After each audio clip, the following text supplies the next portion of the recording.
અરવલ્લી જિલ્લાના મુખ્ય મથક મોડાસા નજીક લાખો રૂપિયાની સોના ચાંદી લૂંટાઈ વરના કારમાં આવેલા અજાણ્યા 4 લૂંટારુએ સાયરાવાવ કમ્પાઉન્ડ માર્ગ પર રાત્રિના 2 વાગ્યાના અરસામાં કાર ચેક કરવાના બહાને કરી લૂંટ। અમદાવાદથી પરચુરણ સામાન ભરી રેલાવાડા ખાલી કરી ટ્રક ડુંગરપુર જવાની હતી। ટ્રકને આંધળી ટ્રકના ડ્રાઈવરની સીટ નીચે મૂકેલા થેલામાંથી સોના ચાંદીની કરાઈ લૂંટ।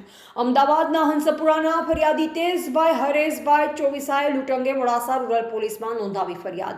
₹1,14,14,277ની કિંમતનું 686.383 ગ્રામ સોનાની અને ₹5,94,368ની કિંમતની 2 કિલો 898 ગ્રામ ચાંદી સહિત કુલ ₹1,10,08,645ના મુદ્દામાલની કરાઈ લૂંટ।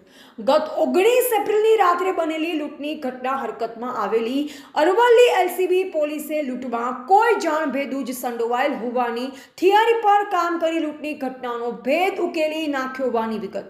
લૂંટના મુદ્દામાલ તેમજ લૂંટમાં વપરાયેલી વરના કાર તેમજ લૂંટારૂને પણ અરવલ્લી પોલીસ દ્વારા ઝડપી લેવાયા હોવાનું સૂત્રો દ્વારા જાણવા મળ્યું છે।